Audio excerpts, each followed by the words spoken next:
The rain was falling so hard that night it sounded like stones hitting the roof of the old diner. Most people hurried past the glowing windows without looking inside. But one tired waitress noticed a little boy standing alone in the storm, holding a soaked backpack against his chest like it was the only thing he had left in the world. She almost didn't walk to the door. She almost stayed behind the counter and kept pouring coffee for truck drivers who never remembered her name. But one small act of kindness changed 2 lives forever. And years later, when tragedy struck her family and hope seemed impossible, there was a knock on her hospital room door that left everyone speechless. Before we begin, take a moment to subscribe to the channel, like this video, and share your thoughts in the comments below. Welcome to Kindness Avenue, K2M8W, where every story reminds us that even the smallest kindness can change a life forever. Martha Dawson had worked the late shift at Rosie's Diner for almost 12 years. The diner sat beside an old highway outside a small town in Ohio, the kind of place where truckers stopped for coffee at midnight and lonely people came just to hear another human voice.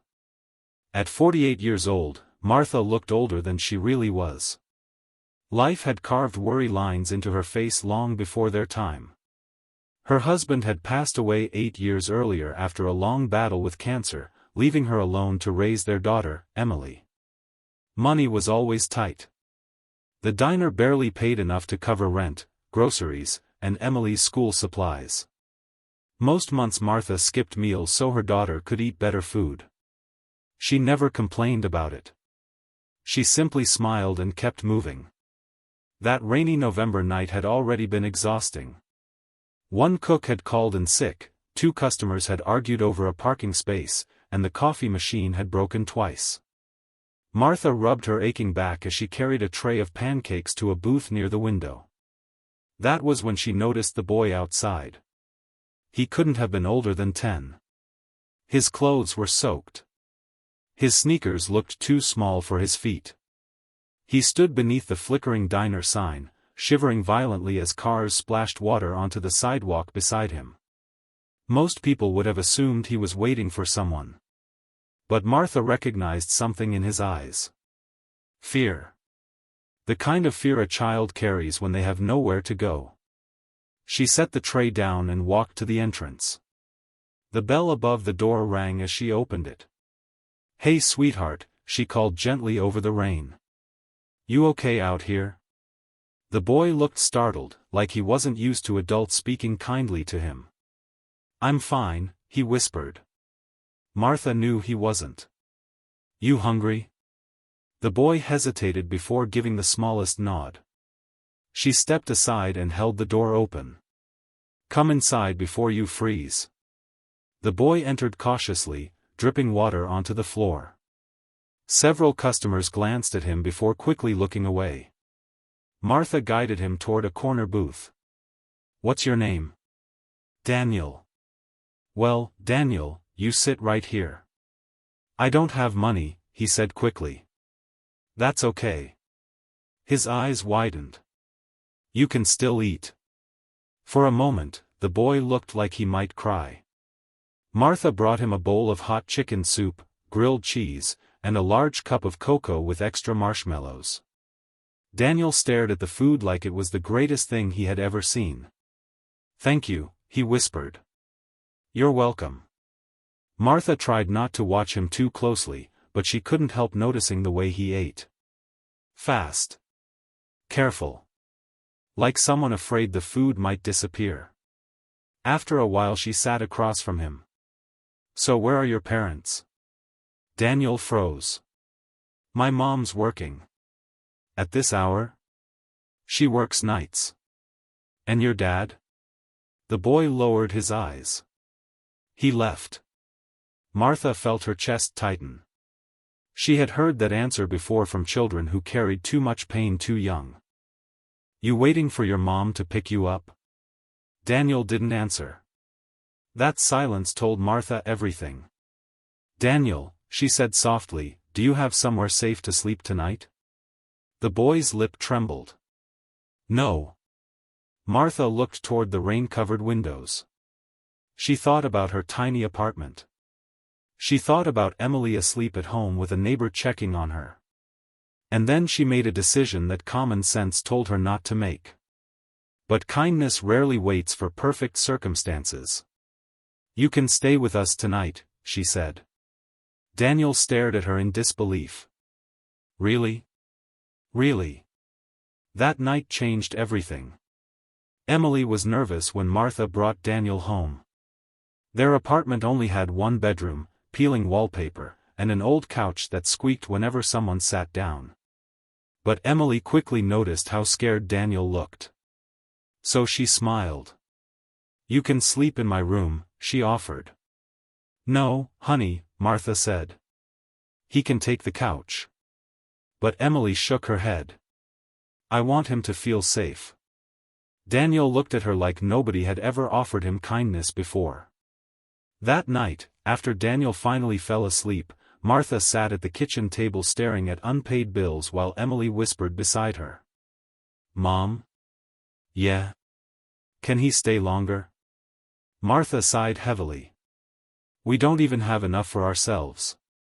But he needs us." Children sometimes understand kindness better than adults do. The next morning, Martha learned the full truth. Daniel's mother had been struggling with addiction for years. They moved constantly. Sometimes shelters. Sometimes cheap motels. Sometimes cars. 3 days earlier, his mother disappeared after promising she'd come back. She never did. Daniel had spent nights wandering bus stations and parking lots before ending up outside the diner. Martha contacted local services, but the system moved slowly. Too slowly for a frightened child. Days turned into weeks. Daniel stayed. At first he barely spoke. Loud noises made him jump. He apologized constantly, even for tiny things. But slowly, warmth entered his eyes. Emily helped him with homework. Martha packed him lunches. For the first time in years, Daniel began sleeping through the night. Christmas arrived quietly that year. Martha could only afford a few small presents. One sweater for Emily. A used basketball for Daniel. She worried the gifts weren't enough. But on Christmas morning, Daniel held that basketball like it was treasure. "No one ever got me a present before," he whispered. Martha had to turn away so he wouldn't see her crying. Months later, Child Protective Services officially placed Daniel into foster care. Martha wanted to fight for him, but she barely earned enough to support herself and Emily.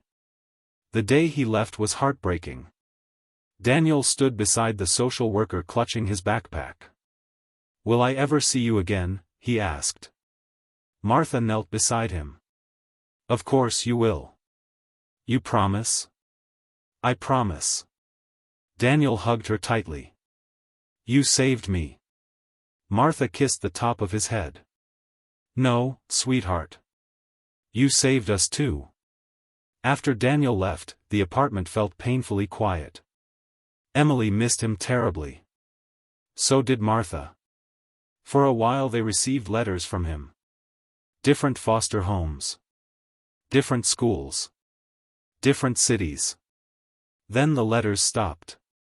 Years passed. Life moved forward the way it always does.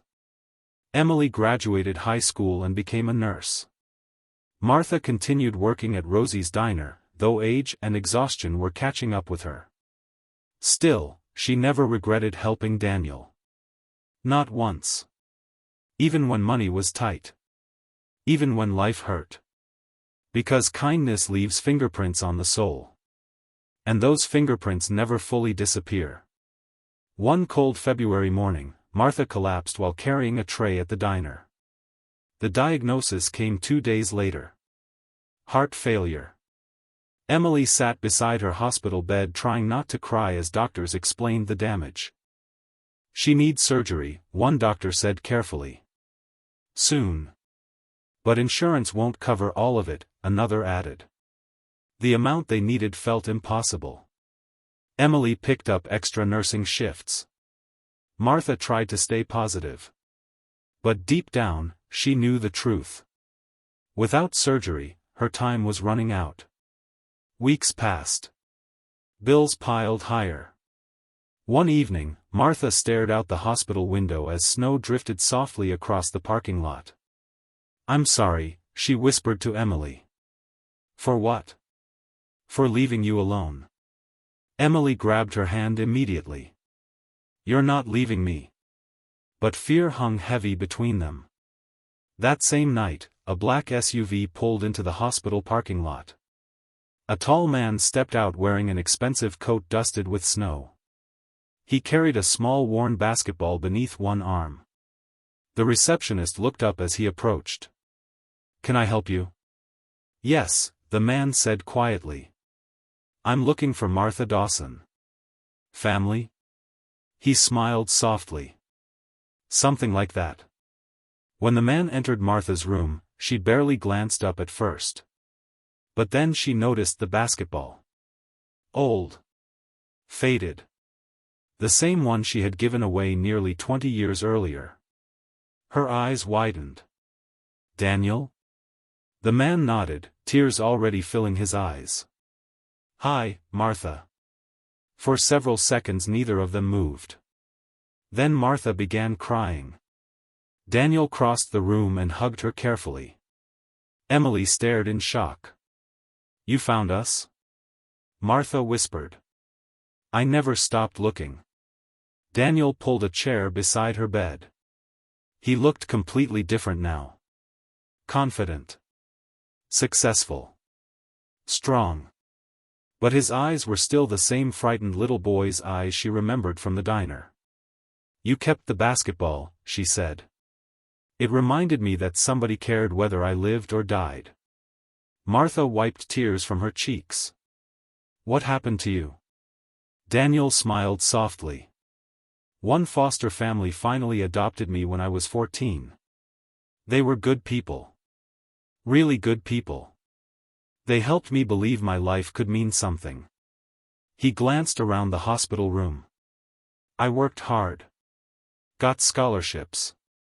Started a construction company." Emily looked stunned. "You own Dawson Ridge Development?" she asked. Daniel nodded. "I named it after her." Martha covered her mouth in disbelief. Daniel leaned forward. "You saved my life that night in the rain. I just gave you soup." "No," Daniel whispered. "You gave me dignity." The room fell silent. Then Daniel reached into his coat pocket and handed Emily a folder. "What's this?" she asked. "Everything for the surgery is paid." Emily's eyes widened. "All of it?" Daniel nodded. "The best doctors too." Martha immediately shook her head. "No, Daniel, I can't let you." "Yes, you can." His voice cracked with emotion. "Because every good thing in my life started with you opening that diner door." Martha cried openly now. Daniel took her trembling hand gently.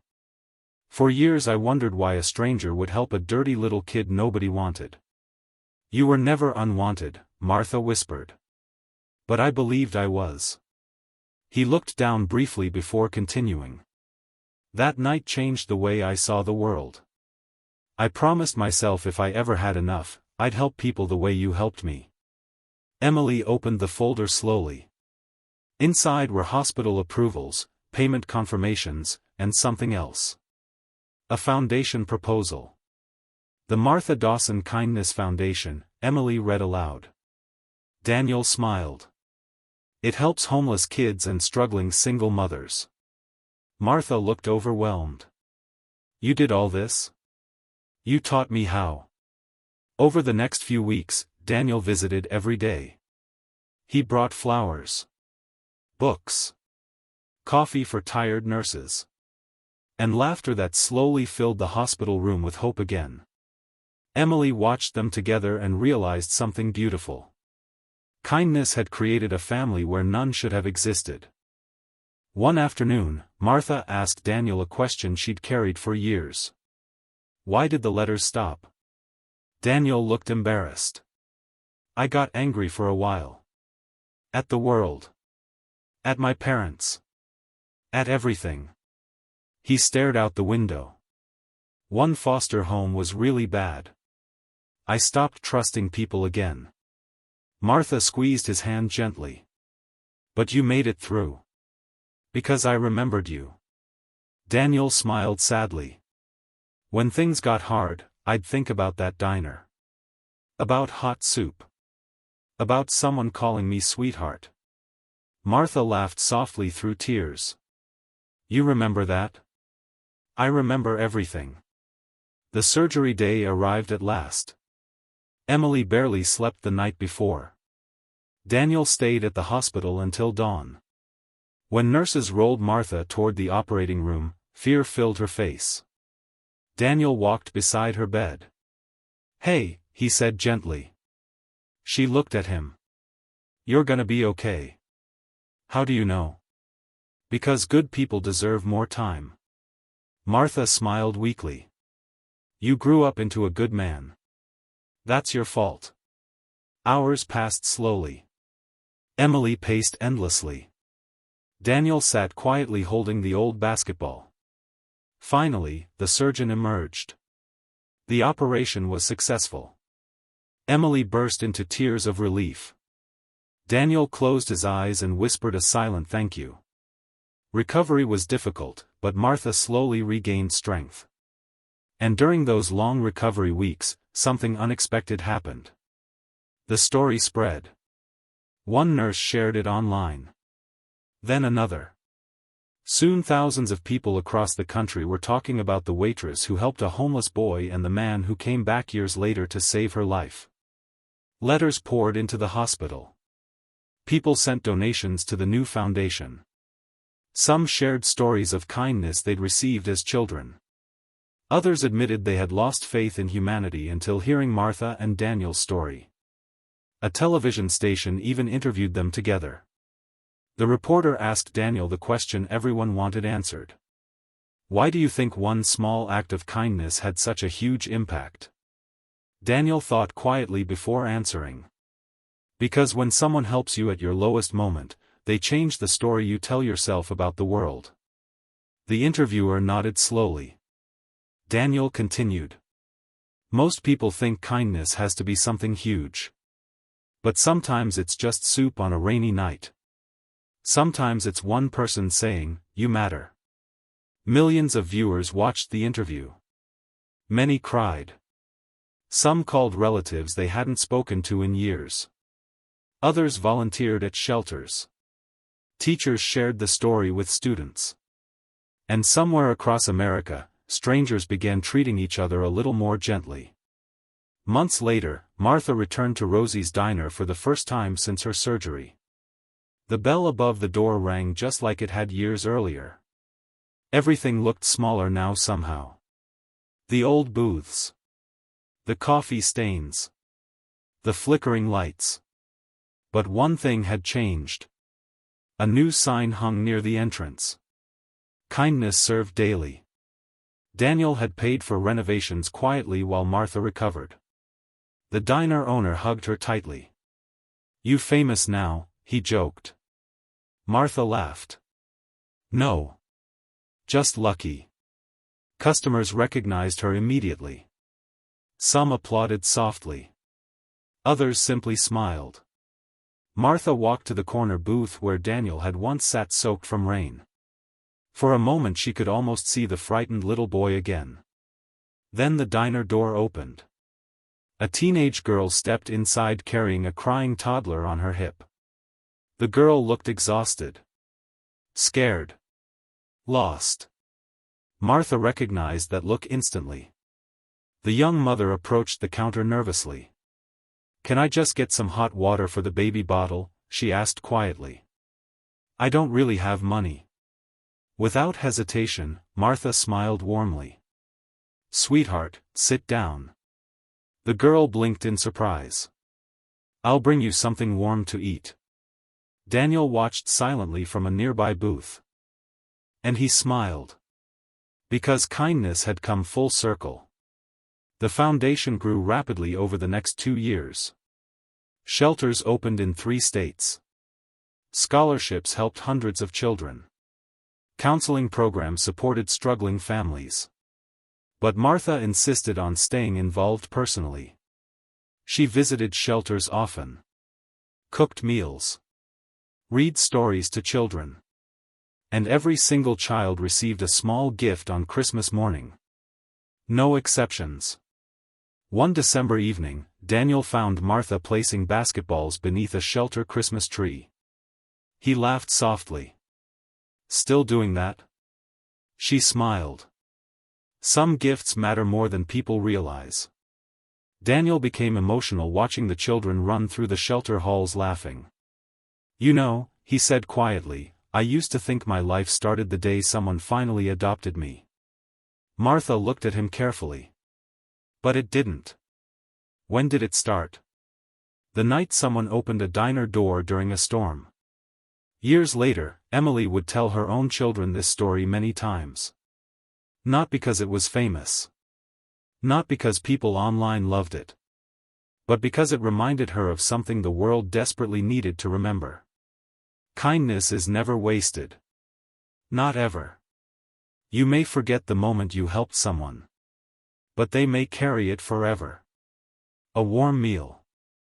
A gentle word. A place to sleep. A smile during someone's darkest hour. These things seem small until they save a life. And sometimes the people we rescue end up rescuing us right back. One summer afternoon, Martha stood outside the newest youth shelter as children played basketball nearby. Daniel walked beside her holding 2 lemonade cups. "You tired?" he asked. "A little." "You should rest more." She smiled knowingly. "You sound like Emily." Daniel handed her a drink. The shelter building behind them carried a large sign. "The Dawson House." Martha stared at it quietly. "I still don't understand why people care so much about our story." Daniel leaned against the railing. "Because people are hungry for hope." Children laughed loudly nearby as a ball bounced across the pavement. Daniel watched them for a moment before continuing. "The world can feel cold sometimes. People need reminders that kindness still exists." Martha nodded slowly. "You think one person can really change things?" Daniel looked at her warmly. "I know they can." A little boy suddenly ran toward them chasing the basketball. He stopped in front of Martha shyly. "Mr. Daniel says you started all this." Martha smiled. "We all started it together." The boy held the basketball tightly. "Do you think I can do something important someday?" Martha knelt carefully despite her aching knees. "I think you already are important." The child's face lit up instantly. And there it was again. That same spark. The same spark Daniel once carried. The spark kindness creates when someone finally feels seen. As sunset painted the sky orange and gold, Martha looked around at the shelter, the children, and the people whose lives had changed because of one decision made years ago during a storm. She realized something beautiful then. Kindness doesn't end with one act. It grows. It travels. It echoes through lives we may never even meet. One person helps another. That person helps someone else. And little by little, the world becomes softer. Warmer. More human. That night, Daniel drove Martha home through quiet streets glowing beneath streetlights. Before she got out of the car, he stopped her gently. "There's something I never told you." "What's that?" He swallowed hard. "The night you found me outside the diner. I had already decided I was done trying." Martha looked at him silently. "I thought nobody cared if I disappeared." His voice trembled. "But then you opened that door." Tears filled Martha's eyes. Daniel smiled softly. "You saved a little boy who had given up." Martha reached over and squeezed his hand. "No," she whispered. "You decided to live. But you gave me a reason. For a long moment neither spoke. Then Martha looked toward the stars above the quiet neighborhood. "You know something funny?" "What?" "That night, I almost didn't go outside." Daniel stared at her in shock. "Really?" "I was tired. Broke. Frustrated." She laughed softly. "I almost convinced myself someone else would help you." Daniel shook his head slowly. "But you didn't." "No." And that was the truth at the heart of everything. Kindness often arrives in ordinary moments when people choose not to walk away. Not because it's easy. Not because they have extra money or extra time. But because another human being needs them. And maybe that's what changes the world most of all. Not grand speeches. Not fame. Not power. Just ordinary people choosing to care. Years later, after Martha finally retired from Rosie's Diner, a framed photograph hung near the front register. It showed a smiling waitress beside a successful businessman holding an old basketball between them. Below the photo was a small handwritten message. "One act of kindness can change a life forever." Customers stopped to read it every day. Some smiled. Some cried. And some quietly decided to become a little kinder themselves. Because deep down, everyone wants to believe the world can still be gentle. And sometimes all it takes is one story to remind them. So tonight, wherever you are, remember this. Someone around you may be carrying invisible pain. Someone may feel forgotten.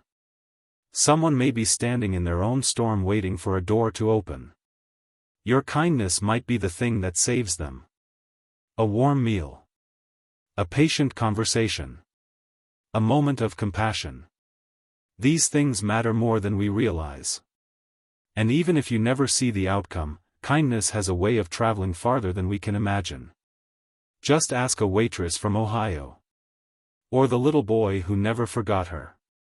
Thank you for spending this time with us on Kindness Avenue, K2M8W. If this story touched your heart, don't forget to subscribe, like the video, and share it with someone who needs a reminder that kindness still exists in this world. And remember, even the smallest act of kindness can become a miracle in someone else's life. Years passed, but the story of Martha and Daniel never truly faded from people's hearts. The videos online continued spreading from one person to another. Teachers showed them in classrooms.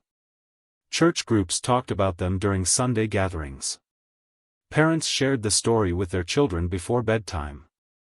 But while the world saw inspiration, Martha still saw herself as an ordinary woman who once made soup for a hungry child. That was all. She never thought of herself as a hero. One snowy morning in January, Martha sat at the kitchen table wrapped in a thick blanket while sunlight poured softly through the apartment window. Retirement was still strange to her. For decades she had woken before sunrise to work long shifts at Rosie's Diner. Now the mornings were quiet.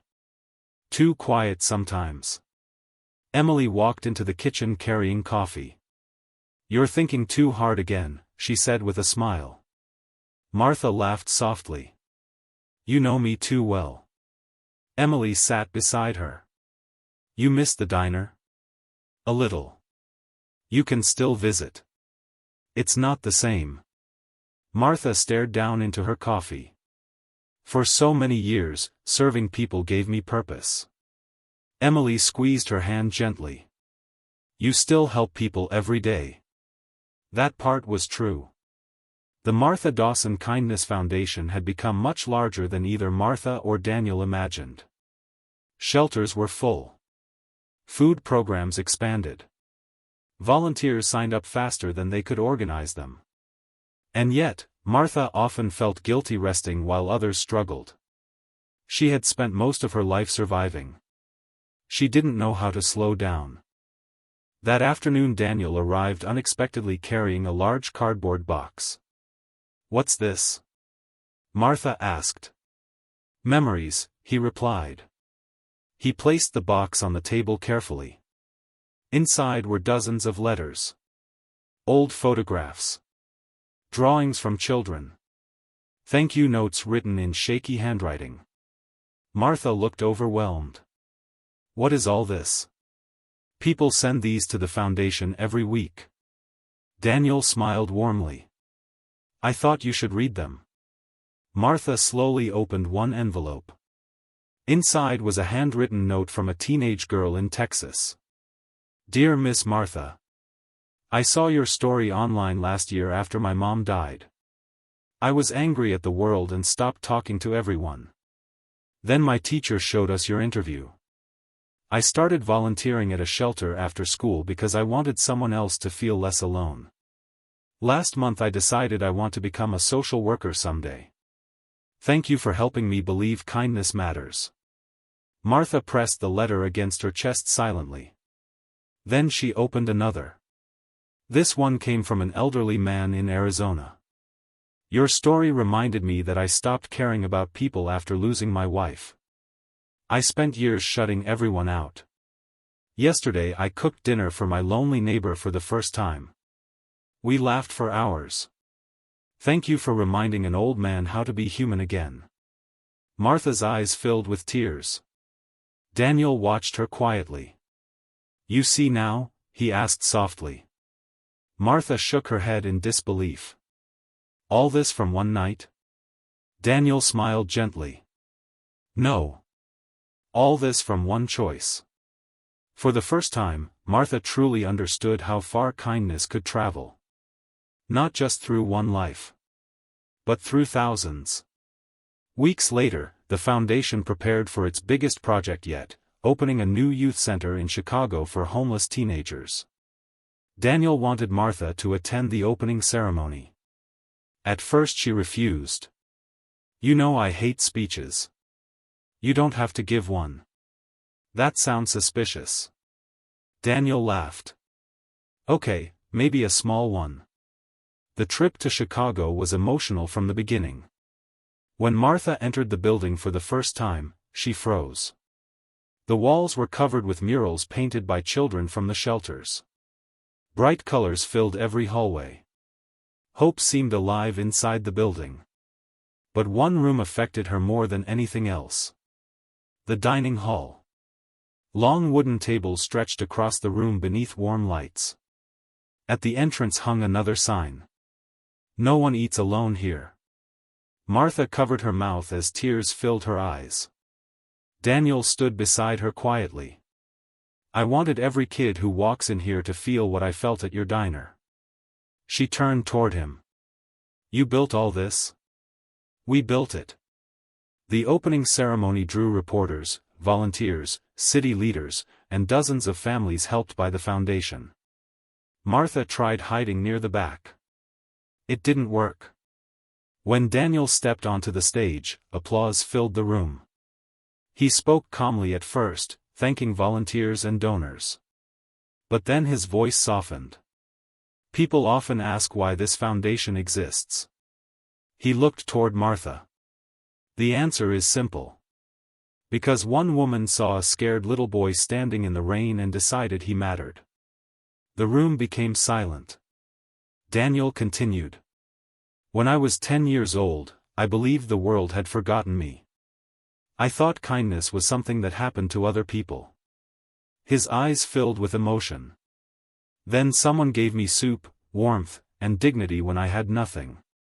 Many people in the audience wiped tears from their eyes. Daniel motioned toward Martha. And today thousands of children have safe places to sleep because she chose compassion over convenience. The crowd stood and applauded loudly. Martha looked completely overwhelmed. She slowly walked onto the stage while shaking her head. I really don't like attention, she whispered into the microphone, making the audience laugh softly. She looked around the room carefully before speaking again. I spent most of my life thinking kindness was just something you were supposed to do quietly. Her voice trembled slightly. But maybe people need reminders now. She glanced toward the teenagers sitting near the front rows. So let me tell you something important. The room became still. No matter what life has told you, you matter. Several teenagers lowered their heads emotionally. You are not forgotten. You are not worthless. And your story is not over. Tears rolled down one young girl's face. Martha smiled gently. And someday, when you have the chance to help somebody else, I hope you do it. Because kindness saved my life too. The applause that followed lasted nearly a full minute. After the ceremony, dozens of teenagers approached Martha. One boy wearing a faded hoodie stood awkwardly near her. Miss Martha? Yes, sweetheart. I've been in 6 foster homes. Martha listened quietly. And sometimes I feel like nobody really wants me around. Her heart broke hearing those words again. She reached forward and hugged him tightly. I know that feeling, she whispered. The boy started crying almost immediately. Daniel watched from across the room with tears in his own eyes. Because he knew exactly what that hug meant. Later that evening, after most guests left, Martha wandered alone through the quiet building. She stopped near a bulletin board filled with photographs from different shelters around the country. Children smiling. Families reunited. Graduation pictures. Birthday celebrations. Hope. So much hope. A small handwritten card caught her attention. It read, "Kindness is proof that people still care." Martha stood there for a long time staring at those words. Then she quietly whispered to herself. And caring changes everything. Meanwhile, across town, another story was beginning. A 17-year-old girl named Ava sat inside a city bus shelter clutching a torn backpack against her chest. Snow fell heavily around her. She had run away from an abusive home 2 nights earlier and had nowhere safe to go. Her phone battery was dead. Her money was gone. And fear sat heavily in her chest. She noticed a flyer taped to the bus stop wall. A warm building was pictured beneath bold letters. The Dawson House, safe shelter for youth. Ava stared at the flyer uncertainly. Most promises in life had disappointed her. But eventually the cold became unbearable. So she followed the address. An hour later she stood nervously outside the shelter doors. Inside she could hear laughter. Music. Life. She almost turned away. Then the door opened suddenly. An older woman stepped outside wearing a winter coat. Martha. Oh goodness, Martha said immediately. Honey, you're freezing. Ava looked startled. I'm sorry. I was just leaving. No, you're not. Martha smiled gently. You're coming inside. For one brief second, history repeated itself. A frightened child. A cold night. And a door opening. Ava entered cautiously while warmth wrapped around her like a blanket. The smell of soup filled the air. Teenagers sat together playing cards at nearby tables. Nobody looked afraid. Nobody looked alone. Martha guided Ava toward the dining hall. You hungry? Ava nodded weakly. Within minutes a hot bowl of soup sat in front of her. Ava stared down at it silently.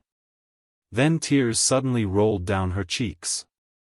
Martha sat beside her quietly. It's okay, she whispered. I'm sorry, Ava cried softly. I just haven't felt safe in a really long time. Martha gently rubbed her back. You are safe now. At another table nearby, Daniel watched the moment happen. And he smiled softly.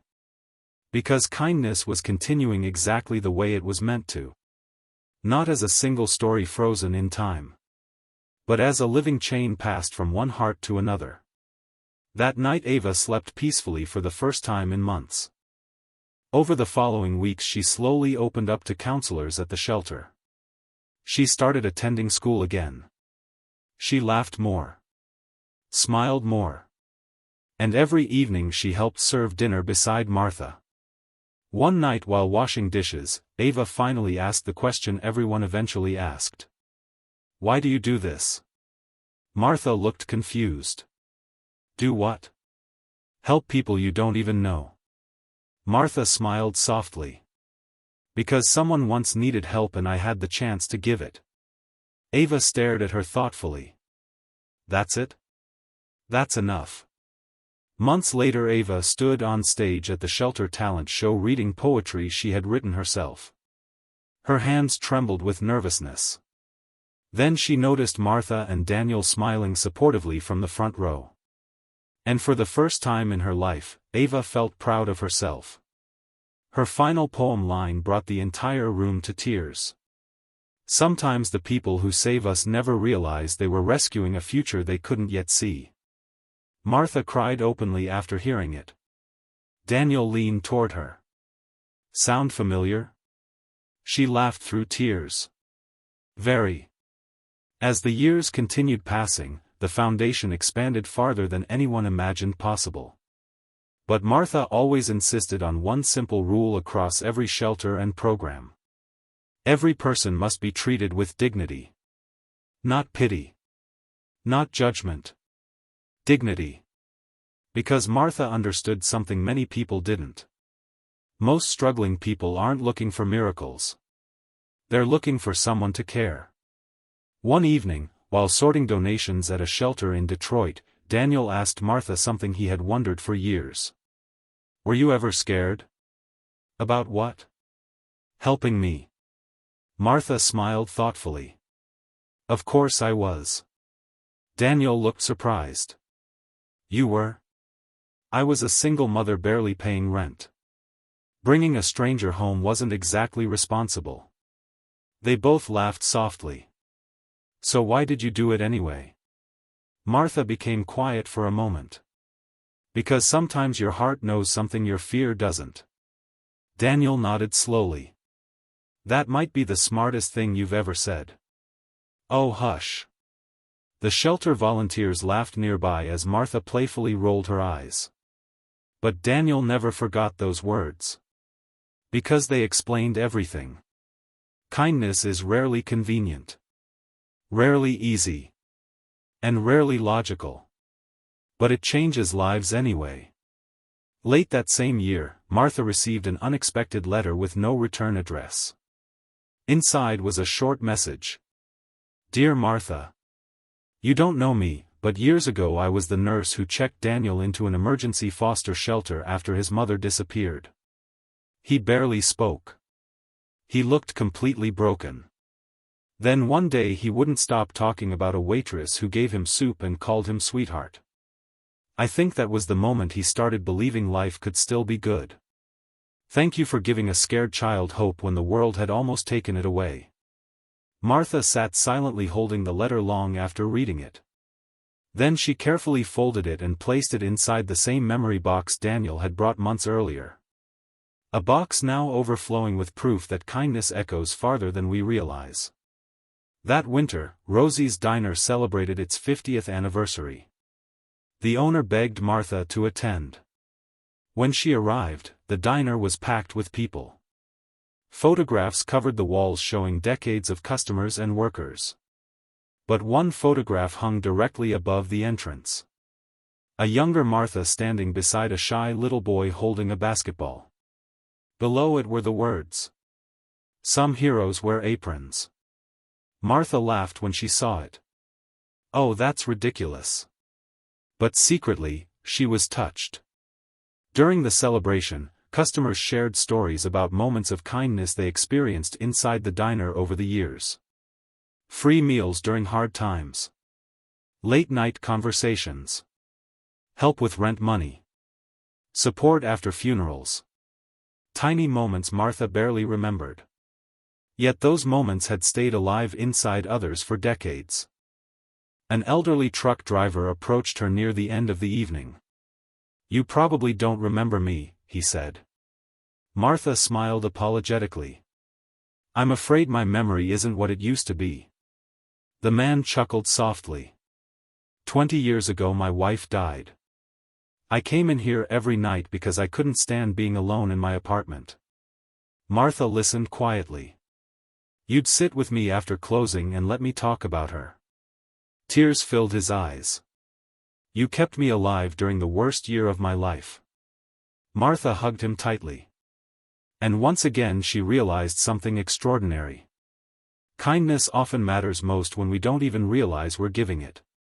By the end of the night, snow covered the streets outside the diner. Daniel walked Martha to the car. You tired? He asked. A little. But happy? Martha looked back at the glowing diner windows. Very happy. She paused thoughtfully. You know, Daniel, I spent so many years worrying I hadn't accomplished much in life. Daniel frowned immediately. What? I wasn't rich. Didn't travel. Didn't build anything important. Daniel stopped walking and looked at her carefully. Martha. She turned toward him. You built people. Her eyes filled instantly. And for a moment neither spoke. Because some truths are too meaningful for many words. As they drove home through quiet snowy streets, Martha stared out the window watching lights glow warmly inside houses. Families eating dinner. Children laughing. Ordinary moments. And she thought about how fragile life really is. How easily people can miss chances to care for one another. How often kindness requires nothing more than noticing someone's pain. Before getting out of the car, Martha looked at Daniel and smiled softly. Promise me something. Anything. When I'm gone someday, keep this going. Daniel's expression immediately tightened. Don't talk like that. Daniel. He sighed heavily. I promise. Martha squeezed his hand gently. Good. Then she smiled warmly. Because there are still people standing in the rain waiting for someone to open the door.